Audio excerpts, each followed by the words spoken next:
Hello everyone and welcome to a very nice game that was played yesterday in a match between Magnus Carlsen and Gukesh, and it's from the Blitz section, the 5+1 Blitz section, because as you know in the Speed Chess Championship they play three time controls. They play 5+1, 3+1 and then 1+1. So first an hour and a half of 5+1, then an hour of 3+1 and then half an hour of bullet 1+1, and this is a game from the 5+1 section. I thought you guys would enjoy this one. It's a very nice attack, and the match was won by Magnus. It was a pretty crushing defeat, 23-7. Although Gukesh did much better in the end than in the beginning of the match.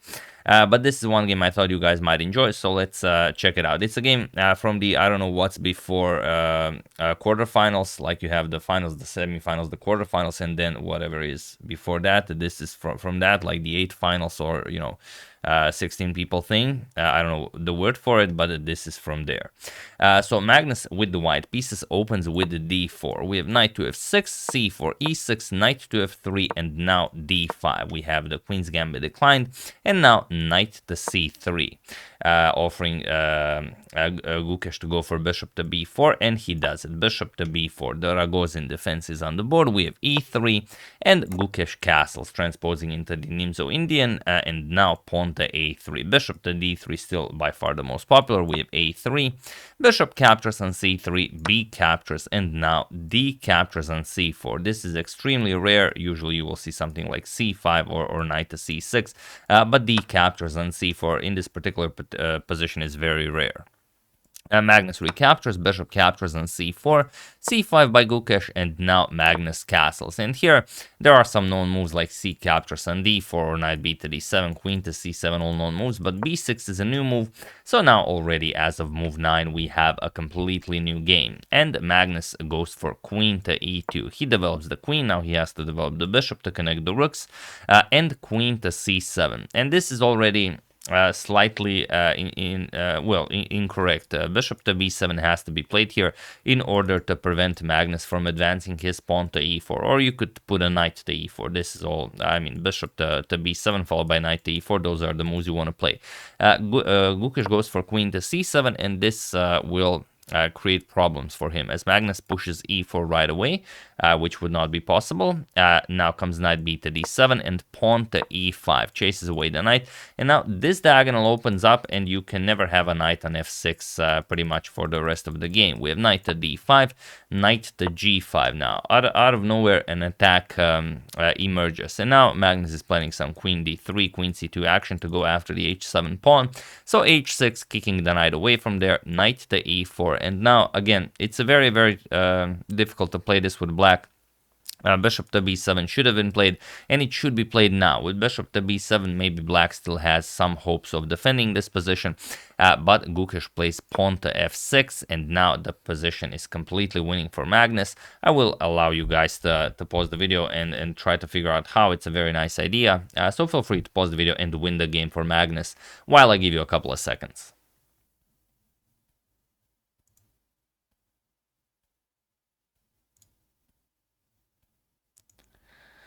So for those of you who were able to do it, congratulations on completely busting open the Black King's position. And for those of you who just want to enjoy the show, it is of course bishop captures on h6. And now there really isn't a good continuation.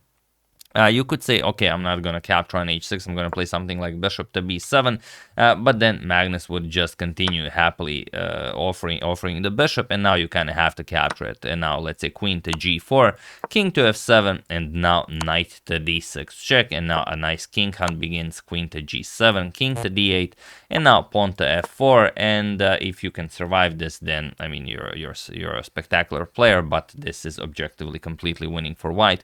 I will just show you a fun line. For example, bishop to c6 to prepare b5, f5 is coming, and if e captures, just knight captures. And now if pawn to b5, you're gonna trade here, bishop captures, and pawn to e6, and there is nothing for you to do here. You can't move the knight because the rook hangs. You can't well, you can't really do nothing, because then e7 check will win the rook either way. And if bishop captures, then just queen to e7 check, and you win back the piece. King c8, queen captures on e6, and you won back your piece, you're up material, and well, there's just no way to play this with black. You still have to get the rook into the game, but also the king has no defense.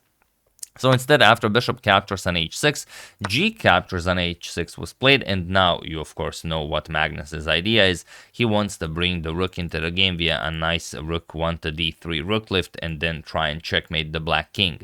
So queen to g4 with check first, and now king to h8. Here king to f7, like in the line that we've shown, doesn't really work. Here it's even worse. After knight to d6 check, king e7, queen g7 check, king to d8.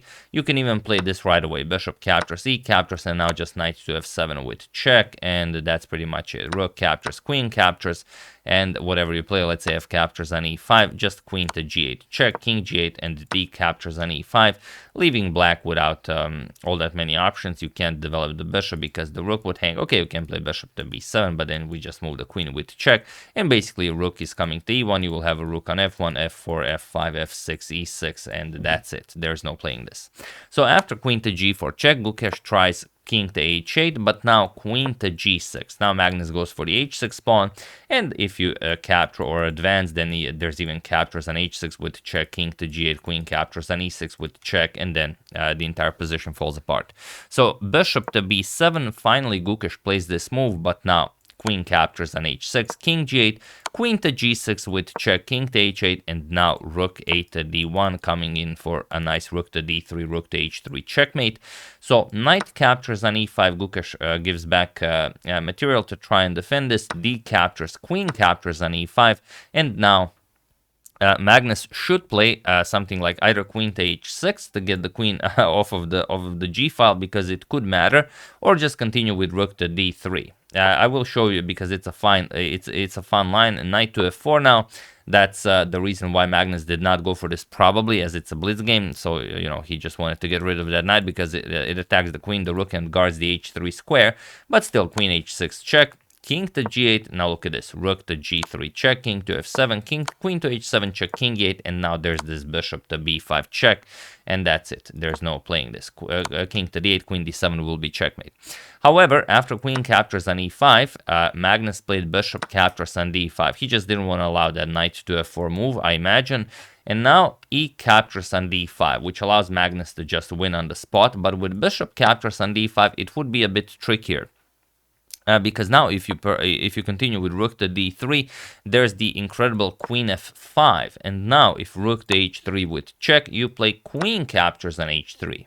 And now if g captures, rook to g8 wins back the white queen, and now it's black who's winning. The problem is, even after bishop captures on d5, Magnus doesn't have to play rook to d3. He can play pretty much anything and he will still be winning, like rook f to e1, and okay, white is still winning, but it would be it would require a bit more works. But Gukesh played e captures on d5, and now rook to d3 by Magnus. We have after rook to d3, yeah, it was in this position on move 23 that Gukesh resigned the game, as there is nothing more to be done here. The problem is, if you capture, for example, on e4, then rook to h3 check, you have to block with the queen, and this will now be checkmate.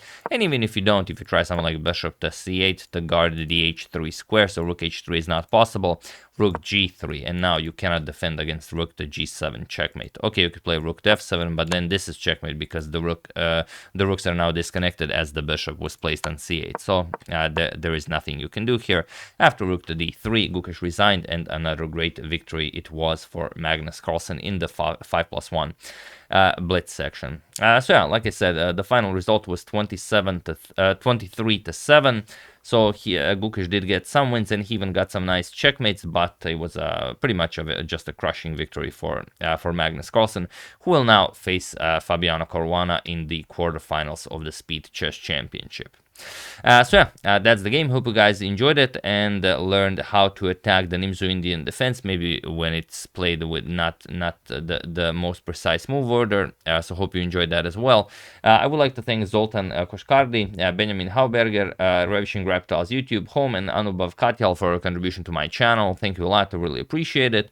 As usual, you can check 2 of my previous videos here. Thank you all for watching, and I will see you soon. Continuing to check up on your wonderful suggestions and basically whatever else happens in the chess world, most likely also including the Speed Chess Championship and whatever happens there. So thank you all. I will see you soon, and have an excellent rest of your day.